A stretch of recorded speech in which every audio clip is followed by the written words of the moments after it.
Oh, forgot. Tashanda's not going to be here tonight. She said she had some company coming in and needed to get ready. Do I have a volunteer for homeroom mom or dad tonight?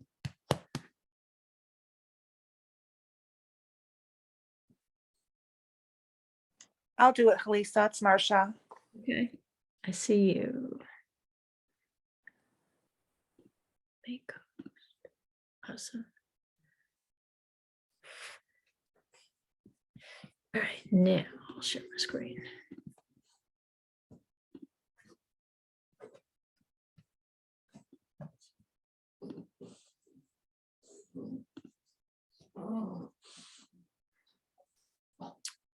Okay, we're really just going to pick up where we left off last Tuesday. And if you'll remember, we've been, again, going back to the image of the beast, both in its human form and then in the actual beast form of it. And I don't know why, but we never studied this when I was growing up. There were lots of specialized prophecy teachers out there that taught all kinds of different versions of this. And I think that's why I kind of gave up on it pretty early, because it seemed like everybody had an idea, but none of them agreed. So now that I'm coming back around to it later in life, it makes a whole lot more sense. And I don't know if it's just because of I've improved my Bible study methods, whether my resources are better, or whether he's just, favored us with being able to acquire something that can be very confusing.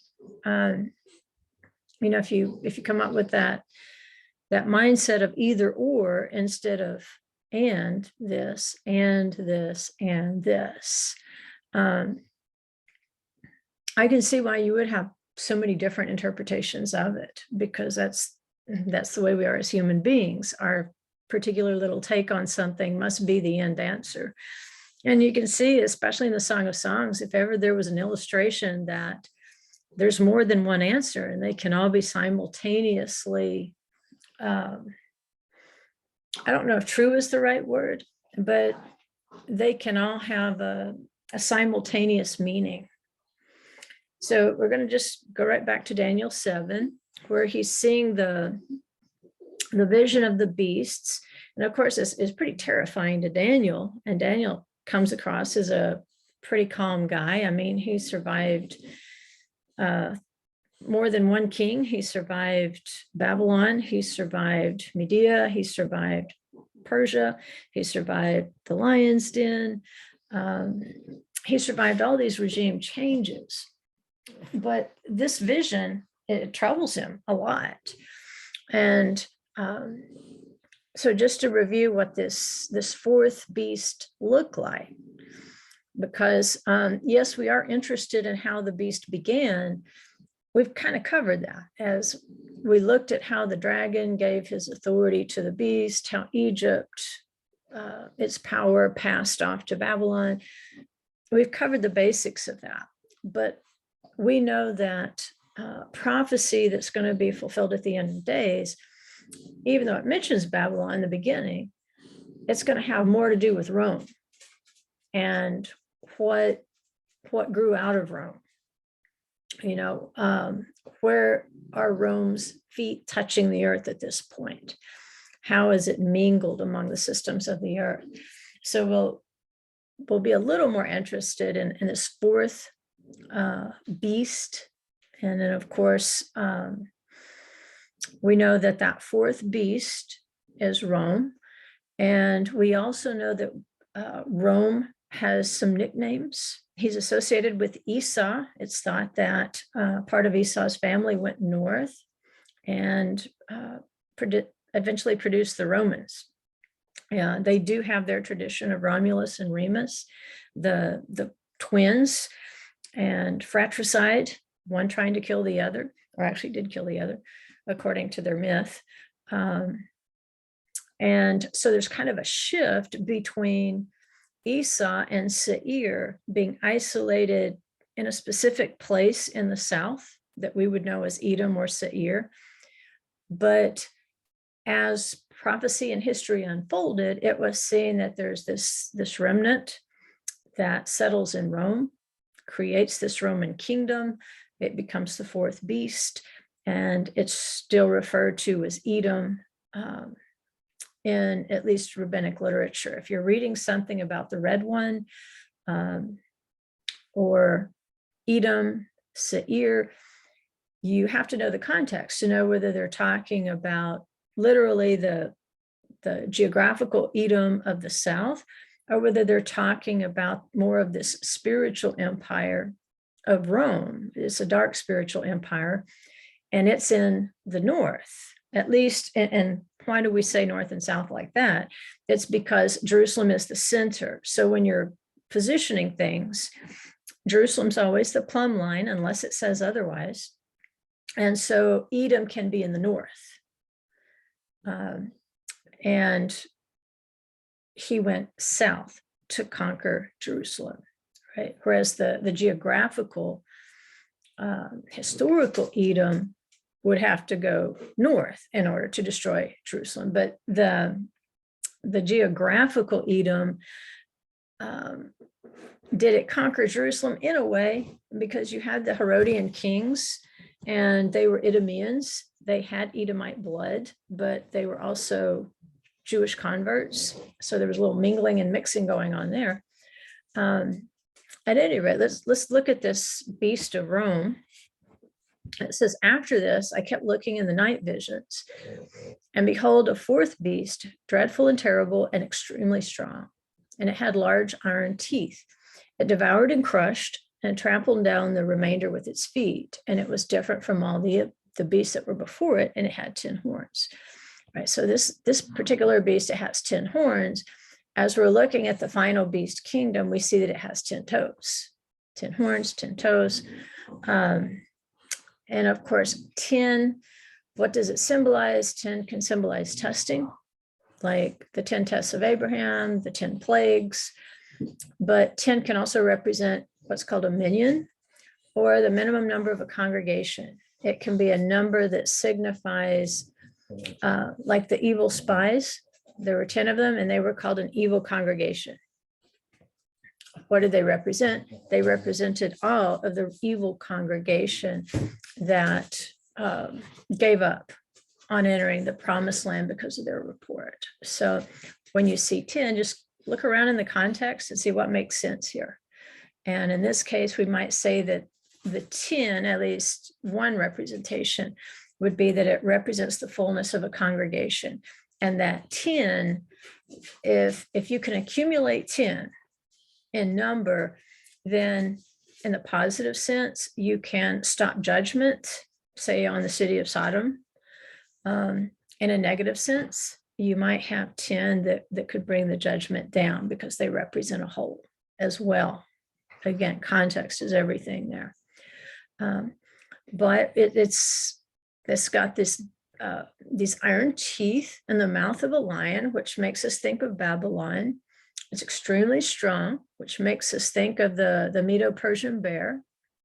It also has this, it says strong, but it talks about how it devoured and crushed and trampled down the remainder with its feet. The idea is it seems to be pretty swift on its feet. And, in another reference, it's going to say it has the body of a leopard. So it does have this terrifying speed of the leopard to chase, anybody who might try to escape from their control. And they are able to cover and control large swaths of territory, right? They will populate these territories. They will install their institutions in these territories, which we might say are represented by the leopard's spots. They'll mingle among the empire. And what sets them apart is what we know about the Hellenistic period of Greece, because the leopard is Greece. And that is that they install these institutions, and many Jews began to assimilate. They were called Hellenistic Jews. They wanted to frequent the bathhouses and the gymnasiums and the stadiums and the drama, the entertainment, the theater, these sorts of things. They wanted to study the philosophy. If you've ever studied Philo, you can see the reflection of that Greek influence and Greek philosophy in his writing. So yes, the beasts are different, but this final one, which was Rome, it seems to have the characteristics handed down from all those that went before it. Okay, that's just kind of a review. But our question is, why is the body a leopard? Because we know the leopard is Greece. That's already interpreted for us. And Daniel was able to see this leopard. He was able to see Greece even before Alexander conquered Persia. What we want to look at is this great influence that was passed on to Rome of the Greek gods, the literature, the medicine, the philosophy, the education, government, sports, military tactics. We can think of more of these, but these systems were incorporated and used by Rome very well, because each of these systems offered a positive. They were the carrot. You want to benefit from these things, then just do what we say. Be a part of the system. But if you weren't willing to be a part of the system, there was coercion. If coercion didn't work, then there was force. Both the Greeks and the Romans, this was their method. So which takes us to tonight's lesson. And just to remind you where we are in the Song of Songs, and also remember with chapter 3, when we started chapter 3, we looked at larger chunks of material than we did with 1 and 2. With 1 and 2, we went a verse at a time, pretty much. But it seems like with chapter 3, you need a wider context. And so we've been not just looking at a single verse, but looking at what comes after it. And once I get to this verse, let me go back and review what came before it, because it seems chapter 3, there's a larger context. And then you can string these situations together, especially maybe, I don't know if we can get it done this week, but especially as we work next week, we'll be able to both look forward and say, oh, this makes sense, and look backward and say, this makes sense in that context too. But the verse we're working with is, I must arise now, because remember, she's been on a sick bed. I must arise now and go around in the city, in the streets, and in the public squares. I must seek him whom my soul loves. I sought him, but I did not find him. And I think last week we started to introduce Daniel as one of these archetypes of the beloved, the missing beloved that Israel is seeking in a time of night, in a time of exile. And again, just to review, in case we've got any new students, of these 4 kingdoms, most people have seen this somewhere. But our pattern began with the Egyptian exile as a night, when Israel began seeking her beloved, looking for a savior in this long night of exile in Egypt. And then from that prototype, we've been looking at who is this missing person in the exile or the night of Babylon, the night of Media-Persia, the night of Greece, the night of Rome, or also called Edom or the Red One. And if we can figure those things out, or if we can learn from each of those archetypes, then we can look at our current exile. And within all of these previous beast systems, we can find in these daughter systems, the feet and the toes, these are offshoots that have mingled out among the nations of the earth. So we just call them daughter systems of the beast, or daughter systems of Rome, the last beast. So Greece is where we're going to look tonight.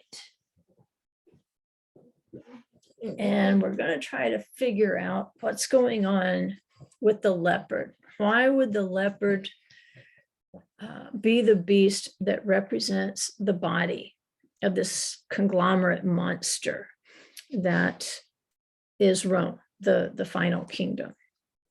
So we're going to go to a place that is always an odd verse to me. It's Jeremiah 13:23. It says, "Can the Ethiopian change his skin, or the leopard his spots? Then you as well can do good, who are accustomed to doing evil." All right, and like I said, that at first glance, that's kind of an odd verse. Can the Ethiopian change his skin, or the leopard his spots? Well, of course, the leopard can't change his spots. And of course, the Ethiopian can't change his skin. It's notable. It's easily visible, unmistakable. And there's no way you can change your skin. Well, I guess you could. There's probably some procedure out there if you went to the right person where you could change the color of your skin, but under normal circumstances, we don't change the color of our skin. Neither can a leopard change its spots. Now, in the context, it looks like Jeremiah's challenging Israel, challenging Judah, and saying, hey, look, there is within you a core of goodness. You were the descendants of Abraham, Isaac, and Jacob, and they did good. They're remembered for good. It's because of them that he remembers Israel for generation after generation after generation. And Jeremiah is saying, look, you're doing bad things, you're doing evil things, but you need to remember that you can't change who you are. And that's a great exhortation. You know, we might be covenant people, but every now and then we can get off on the wrong path. Or we know people who get severely and drastically off the path. And we're puzzled as to why they've taken on the identity of this wicked person when we know that inside of that skin, there is that good person. Why is this person not behaving as he or she really is, a son or daughter of the covenant? And so Jeremiah is saying, why are you trying to act like something else other than what you are? Why are you trying to okay, let's just say, why are you trying to act like a Greek? Why are you trying to act like a Persian? Why are you trying to act like a Babylonian? Why are you trying to act like a Roman? You're a son or a daughter of Israel. That's your identity. And even though you might have become accustomed to doing evil, it doesn't change who you are. Why can you not act in accordance with that core that is within you? And so often, you know, we see people get saved and they just behave like they're not. And this verse is pretty much right on point for that sort of behavior. Why are you trying to change who you are in Messiah Yeshua? Because that's not for you to change. But it's pointing out here, of course, an Ethiopian skin, it's authentic, it's unchangeable, it's very plainly seen. A leopard spot, they're also unchangeable, they're unremovable. And so Jeremiah says, okay, Israel, if the leopard's not trying to change his spots, if an Ethiopian is not trying to change his skin, then why can't you repent? Why are you pretending to be wicked when deep inside, that's not who you are? Why can you not act in accordance with your birthright? Why are you separating yourselves out and pretending to be evildoers? And there's an assumption here. I know you've used it with your kids before, maybe when they were acting out, and you just refuse to recognize the person they were acting as. Like, you know, if you see my little boy, tell him I miss him, and I sure would like to see him again, because I don't know who you are right now. This is not you. This is not becoming of you at all. This is someone else. This is some other skin you're trying on. Why can't you be who you are? You're a good boy, right? I know you're a good boy. You're more than what you're acting in this moment.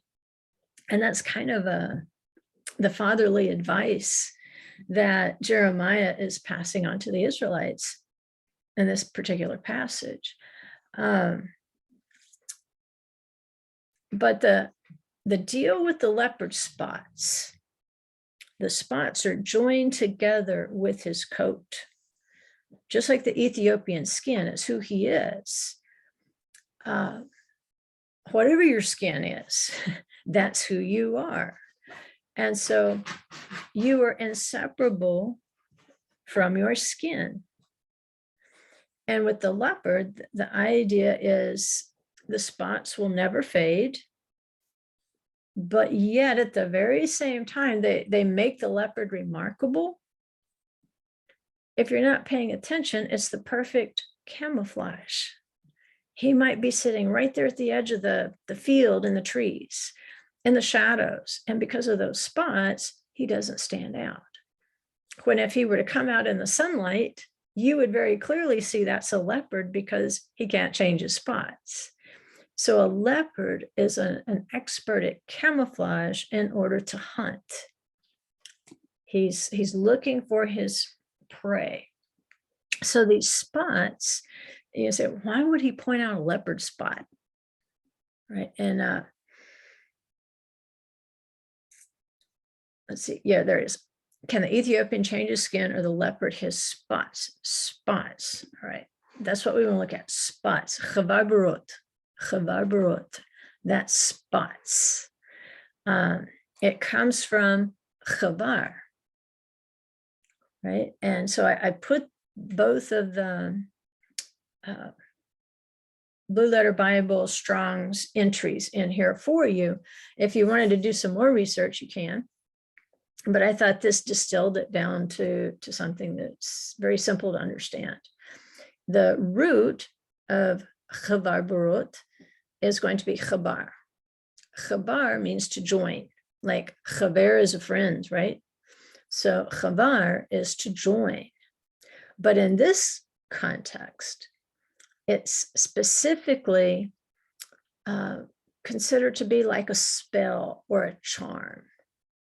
You're fascinated by the spot. You're fascinated by this person. It means to couple together, to join together, to have fellowship with, to heap up, which again, it goes back to if we're joining things together, we're making a big pile of stuff, or a big pile of people.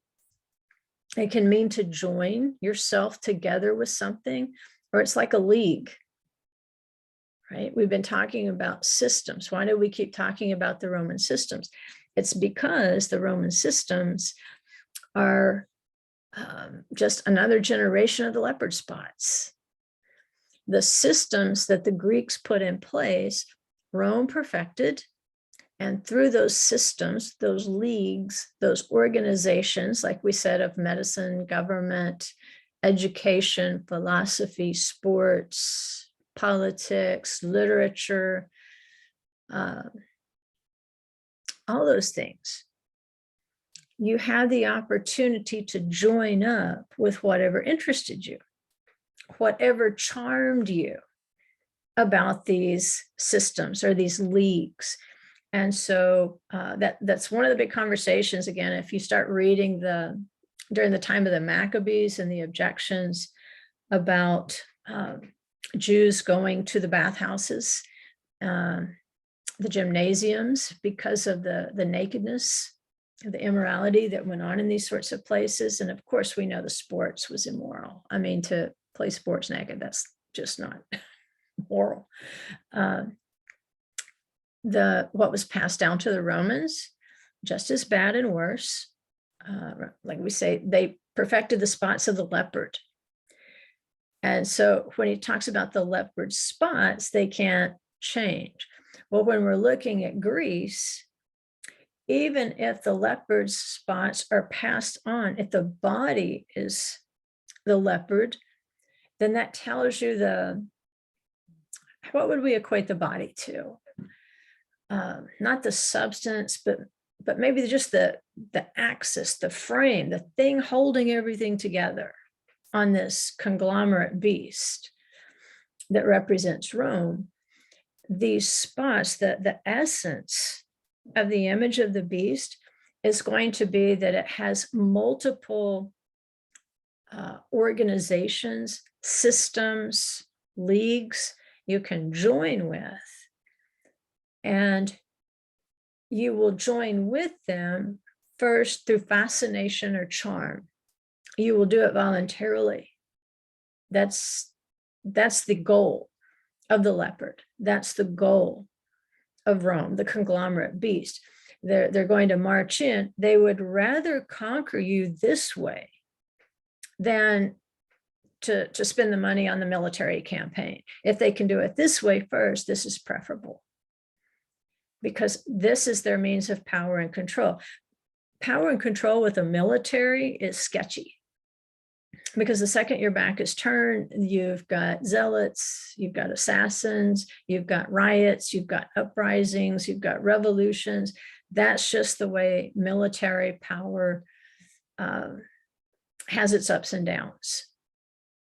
But if you can charm people into joining your systems and saying, okay, I can control them, if they will be fascinated by the benefits of these systems, the benefits of sports, the benefits of education and philosophy, the benefits of having multiple gods and goddesses that will, they just, whatever they want, they just need to pick that particular god or goddess. It's very convenient.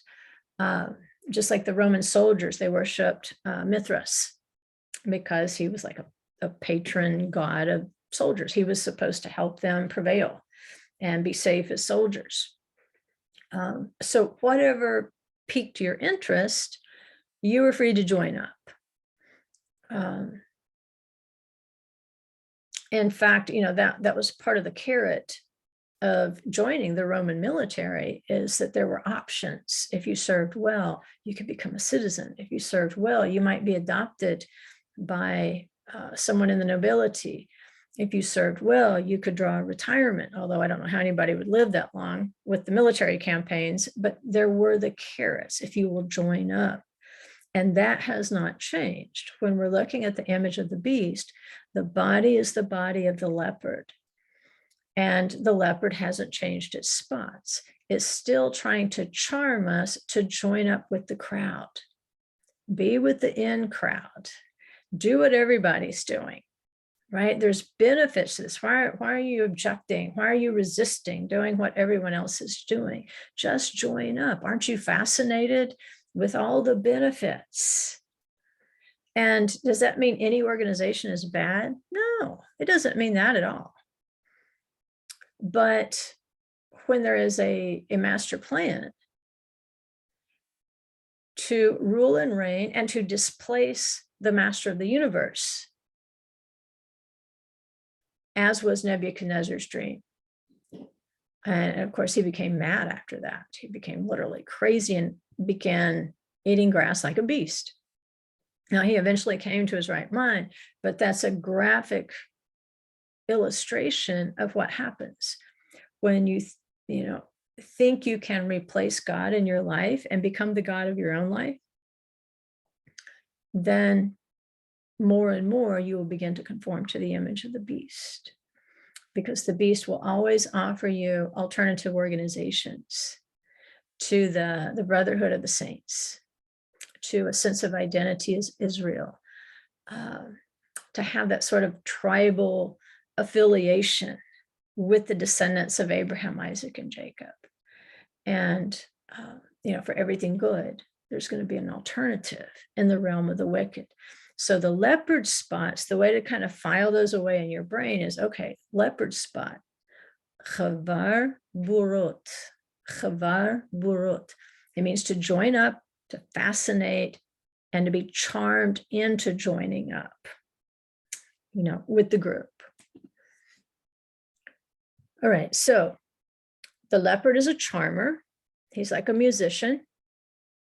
And So again, we're going to go back to chavar, which is Strong's 2266. We keep going back with the root.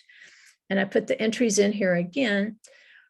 And there's different verb tenses, but you can see they are very consistent.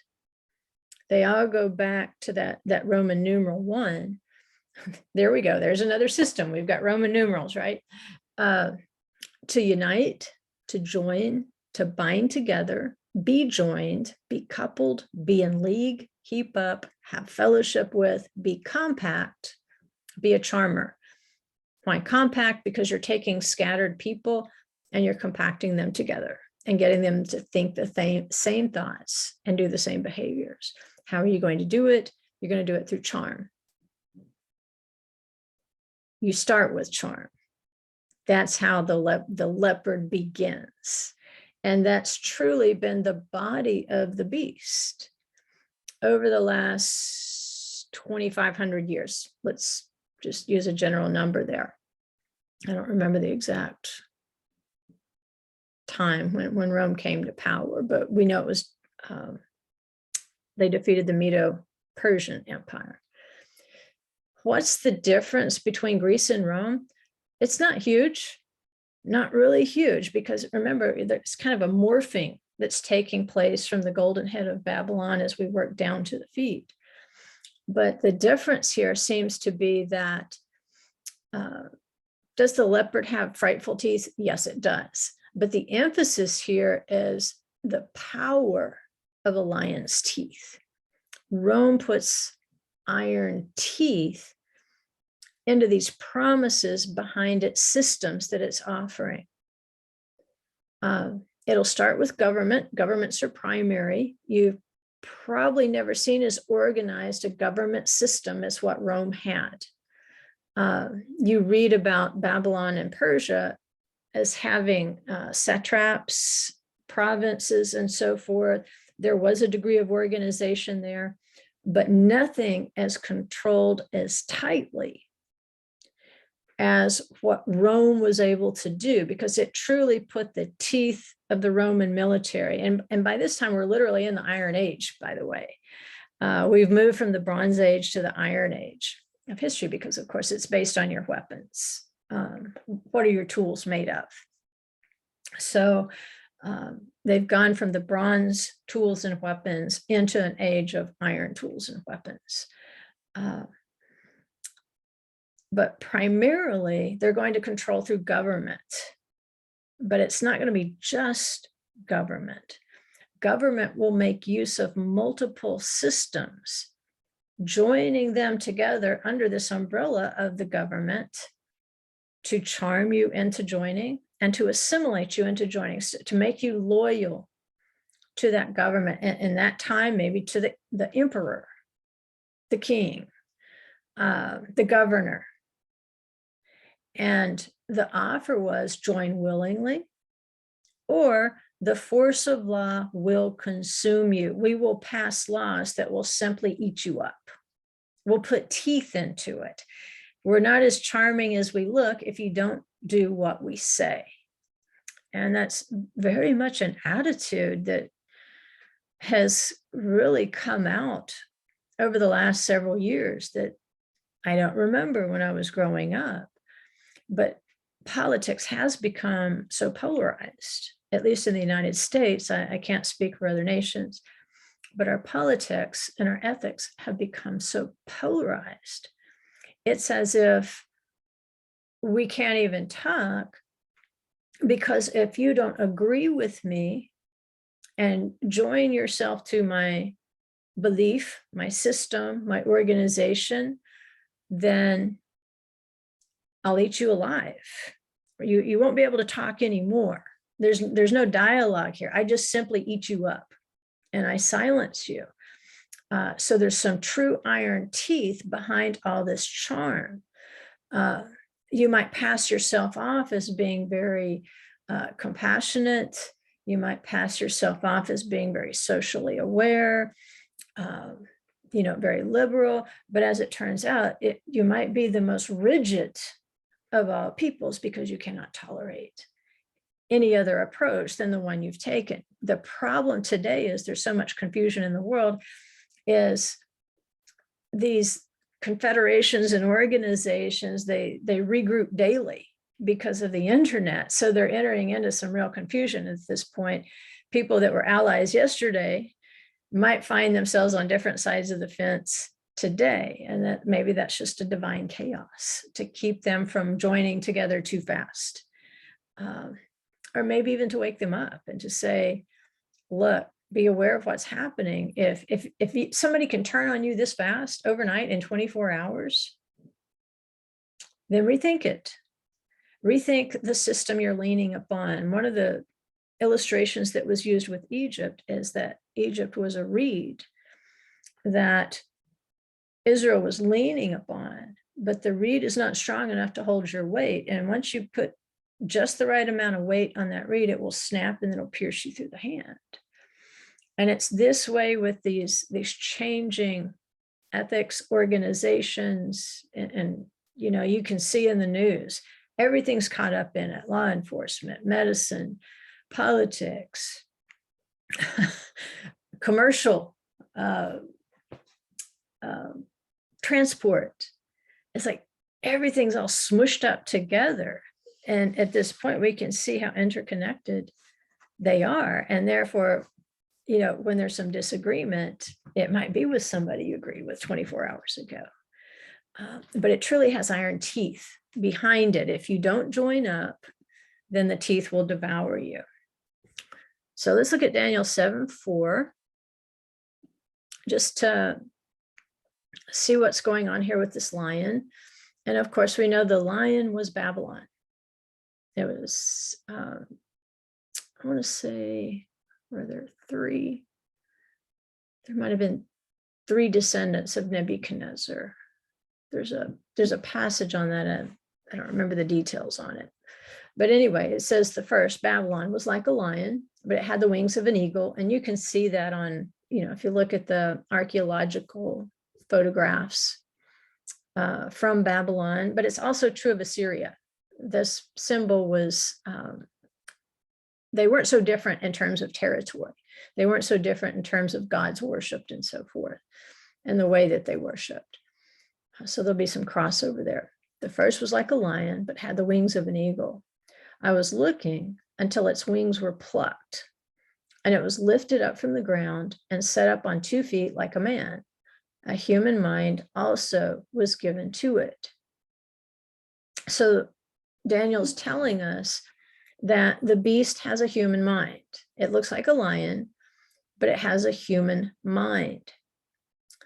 And so it's set up on its 2 feet like a man. And right here, Daniel is connecting us with the image of the beast that King Nebuchadnezzar saw with the actual beasts that Daniel saw.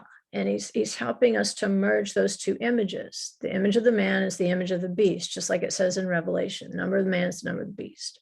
And the beast is the number of man. So with this human mind, it's functioning like a human being. And if we go back to the garden, how it's describing this is interesting, because it seems as though the serpent was able to walk and talk in the garden, but it lost its feet. And I guess it lost its ability to talk when it was kicked out of the garden. On the other hand, this lion is given 2 feet like a man. But what do we know about the Lion of Babylon? Ultimately, Babylon will fall because he's got 2 mixed feet. He's got clay and iron feet that they'll mingle together, but they won't mix. I put mix, but I think I got it backward. They, like we said before, they don't intermarry, if that makes sense. The 2 primary daughters of Rome, they are very strong religions, and they will mingle because they're Abrahamic in terms of the faith tradition, but those two daughters or those two offspring, they don't marry together. They don't intermarry, but nevertheless, there's 2 feet there. We go back to the beginning. Well, remember the Tower of Babel. What was the danger there? Organization. They were afraid they were going to be scattered. So they organized themselves and they thought they could build this tower up to heaven and that they could actually rule in heaven. They could regain the garden, but with their own plan, not with the plan of the Holy One to send Yeshua, to send a Savior, to bring repentance to the world. No, they wanted to do it their way. So Babel is, kind of the beginning idea here. But the 2 primary daughters of Rome, they were both governmental, not in their very beginning now. In the very beginning, the first 200 to 300 years, definitely they were very much kind of like we are, just kind of scattered out there. There's no organization, there's nobody in charge, lots of chaos. But it was a time when miracles happened. It was a time when there was a great move of the Spirit. It's when they did move into these systems and the religious systems became governmental systems. Basically, Constantine commandeered. He commandeered the faith. And so the system was able to be religious, but losing a lot of the earmarks of the faith of Yeshua, his disciples, and the apostles, and their disciples. And it morphed into a way to control large numbers of people. And historically, we had to go back and confess the history. When the peoples did not convert willingly, then the sword was brought to bear. The beast would show its teeth. Is that unique? No. It's true of most military conquests. Even in scripture, even in the Torah, when you go out to lay siege to a city, depending on, now there's certain ones that you could not bargain with because the wickedness was too wicked. But he said, if you're going to lay siege to a city, offer terms first. If they will capitulate, if they will agree to your terms, then there's no need for anybody to die. But if they won't capitulate, then you can destroy the city. And so that's a very common military practice. You would rather just walk into a city and be showered with roses and take control that way rather than slug it out. Right? I think we've got a situation going on right now where we had a political leader who thought he could send an army in and it would be met with roses. And instead it was not. They did not capitulate. And so now he's trying with iron teeth to force capitulation. And they're in the process of slugging it out. But it's much more difficult economically in terms of the price of lives lost, the price of war weariness on the part of the peoples of the nation. So, plan A is to be the charmer, be the leopard. But if that doesn't work, then plan B, be the lion with the iron teeth. But yeah, that's been our history pretty much for about the last 1700 years. And we want to look at the differences in these kingdoms, these 4 kingdoms. I kind of want to go back to the 4 winds study that we did. And it was based on how the tribes of Israel were camped in the wilderness.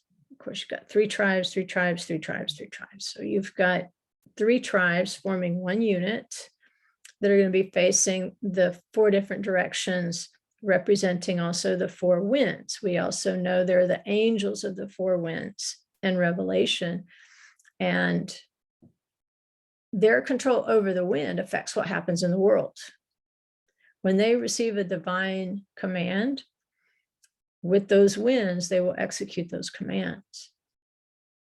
And so Israel being obedient in those encampments in the wilderness was like this divine machine. If they were walking in obedience and, honoring and glorifying the Holy One, then these four winds could be brought into harmony. But when they disobeyed, when they rebelled, when they complained, when they acted out, then the winds could become contrary as well, because the four winds have four different missions. And like we said, it takes King Messiah to synchronize the work of the four winds. He is the one who can speak to the winds. And we found out when he was on the Sea of Galilee, and the disciples are terrified. They think they're going to die in this windstorm. And Yeshua just speaks to the storm, and it has a profound effect on them because they understand this about the winds, that there's nobody who can take control over these four winds but King Messiah. At any rate, okay, let's just move on from there and we'll see why we're talking about that again. Isaiah 21:1. It says the pronouncement concerning the wilderness of the sea. And remember, the sea represents peoples, nations. The pronouncement concerning the wilderness of the peoples, the wilderness of the sea, the wilderness of the nations, the places of exile, where Israel was exiled in the last exile, the exile of Rome, the fourth beast. As windstorms in the Negev come in turns, it comes from the wilderness, from a terrifying land. A harsh vision has been shown to me. The treacherous one still deals treacherously, and the destroyer still destroys. Go up, Elam, lay siege, Medea. I have put an end to all the groaning she has caused. This is referring to Babylon. He's telling Elam, which is Persia. Remember, it's the Medes and the Persians. They joined up in order to overthrow Babylon. So if you see Elam, just translate in your head, that's the area of Persia. So go up, Elam, lay siege, Medea. I have put an end to all of the groaning Babylon has caused. For this reason, my loins are full of anguish. Pains have seized me like the pains of a woman in labor. I am so bewildered, I cannot hear, so terrified, I cannot see. My mind reels. Horror overwhelms me. The light I longed for has been turned into trembling for me. All right, so if you go through that whole chapter of Isaiah 21, I think you'll see this as that telescope of the birth pangs of Messiah. You'll see this fractal, this prediction, and you might see it as being accomplished more than once.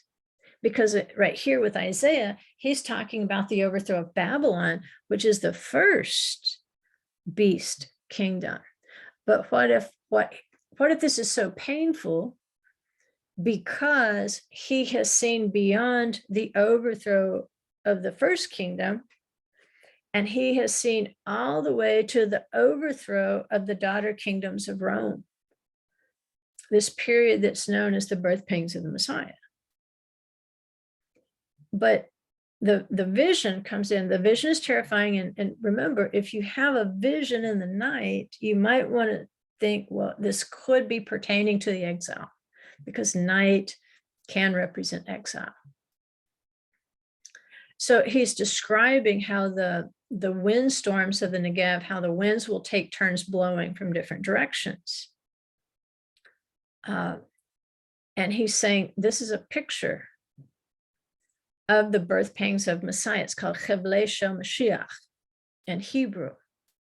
But how the winds turn in this prophecy that Isaiah is giving us is describing not just the changing of the winds in the Negev, it's describing the changing of the beast kingdoms.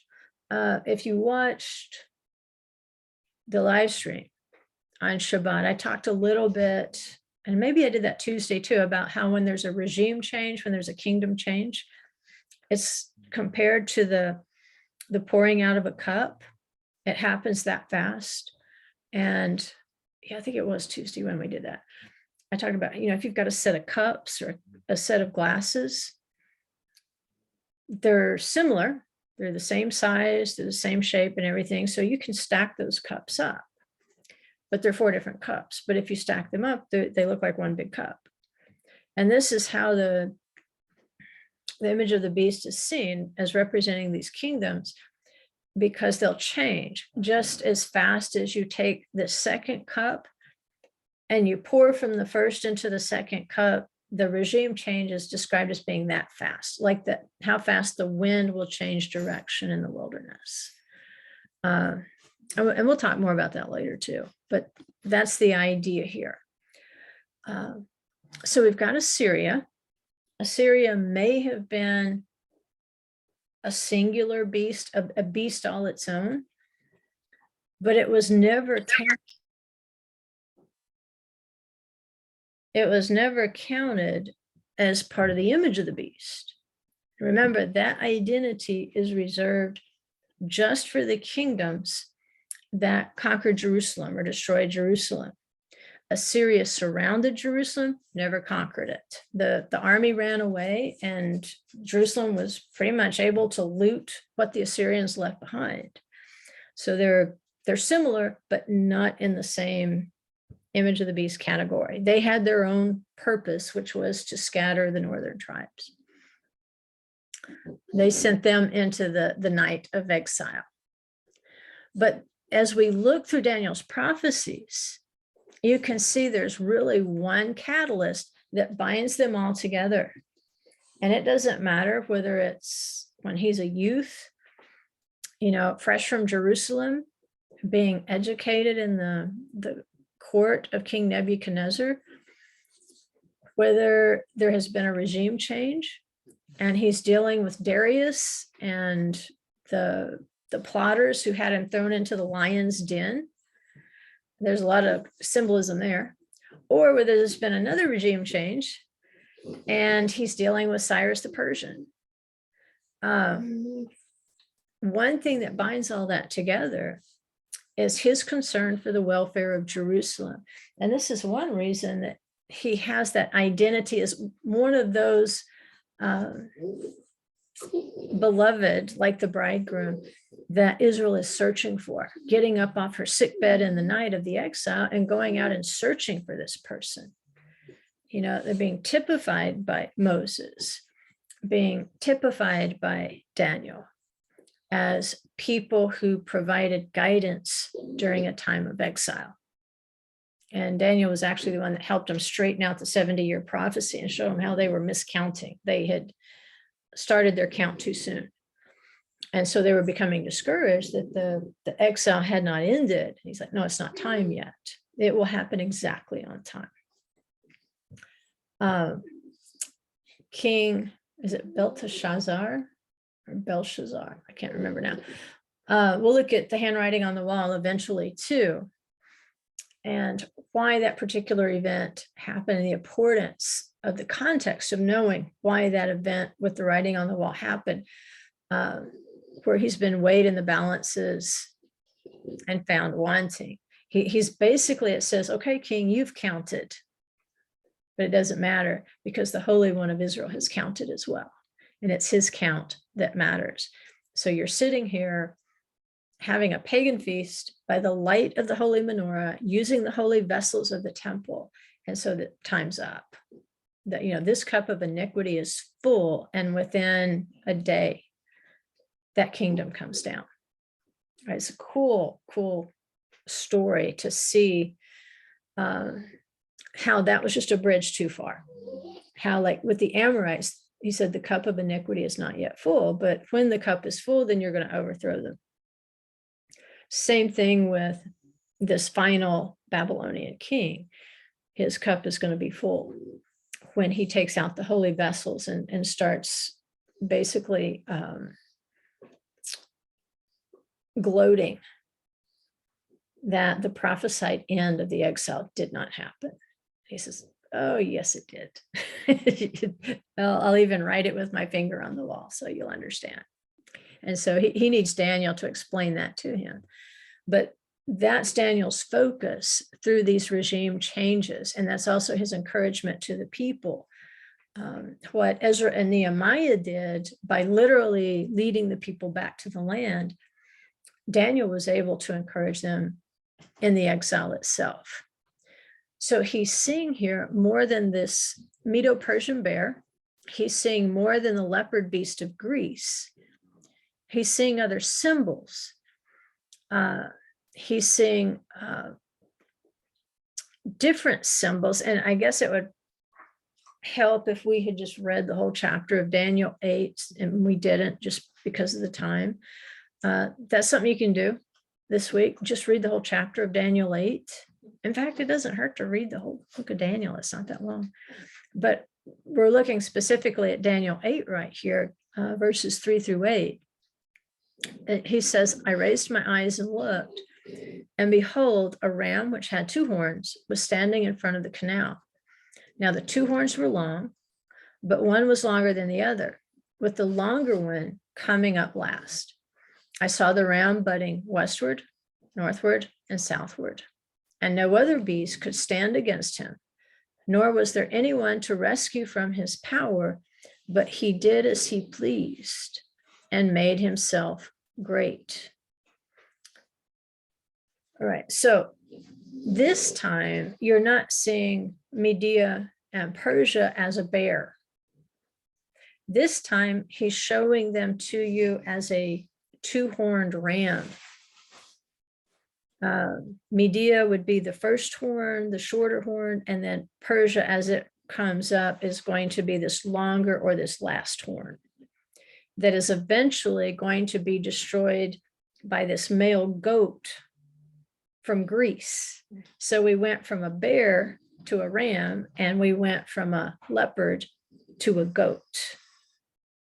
And this is a great exercise in don't nail things down too soon, because the second you nail it down and say, this is it, he'll introduce another way of looking at it. And it's just better to go ahead and leave your mind flexible. And yes, it is sometimes distressing when we can't nail things down and make them neat and tidy, but scripture doesn't. And in the end, it will be neat and tidy. But as we're learning, it feels like it's not neat and tidy. What do we want to take away from this, since our time is getting short? I guess we can go into the goat, but I think from this, just take away from it, Jerusalem is going to be the axis of everything in terms of Daniel's concern. How is he going to get himself thrown in the lion's den? He's going to get thrown in the lion's den because he's praying toward Jerusalem. Everything he does, the focus is always looking back at Jerusalem and looking toward the end of the exile and looking to the welfare of his people by being a faithful servant in these successive kingdoms. Very difficult job, because if you understand the systems that these kingdoms use, being part of those systems must have been very uncomfortable for Daniel. But nevertheless, he had the king's ear. As long as he served, he had the king's ear. And so when you see a horn, the horn is a pretty frequent symbol, especially as you get in the book of Revelation. It talks about little horns and stuff like that. I don't claim to understand them all, but just as a general symbol, if you want to put it down in your notebook, is when I'm studying prophecy, my first instinct should be that if I see a horn, like an animal horn, not as a shofar, but literally as a horn on a goat or something, a bull, a ram, it can represent either the kingdom or it can represent a particular ruler of that kingdom. Because later we're going to look at the horns and how these 4 provinces were formed of Greece. And then each of those is going to represent a horn, not just as the province, but also as the individual governor, Greek governor over that province. So again, context helps. We can't always figure it out from context, but that's just a good general rule. And if you've got that general rule, then you may not know exactly what that prophecy is trying to say or that vision, but you got a pretty good idea that it's discussing either a kingdom or a ruler of that kingdom. Okay. And here's the passage that you would want to read, because this is where we'll pick up tomorrow with the goat. Because remember, it's a ram with two horns. One's longer, which is Persia. And he says, while I was observing, behold, a male goat was coming from the west. He's coming from Greece over the surface of the entire earth without touching the ground. And the goat had a prominent horn between his eyes. This is going to be Alexander. He came up to the ram that had the two horns, which I had seen standing in front of the canal, and rushed at him in his mighty wrath. And I saw him come up beside the ram, and he was enraged at him. And he struck the ram and smashed his two horns. He subjugated Media and Persia. And the ram had no strength to withstand him. There you kind of get an allusion to the strength of the bear there, even though in this particular prophecy, he's a ram. So he hurled him to the ground and trampled on him. And there was no one to rescue the ram from his power. Then the male goat made himself exceedingly great. But once he became powerful, the large horn, which was Alexander the Great, was broken. And in its place, 4 prominent horns came up toward the 4 winds of heaven. And that's a great place to stop, because it takes us right back to these 4 winds. The angels of the 4 winds, they have 4 separate jobs. And so you've got these principalities and powers that are appointed over kingdoms, nations, even the 4 winds, the 4 directions of the earth. And so the direction of these 4 winds, or I would say the direction, the work of these 4 winds can move in order to affect a regime change like this, if that makes sense. So we'll just stop there and we'll pick up there tomorrow.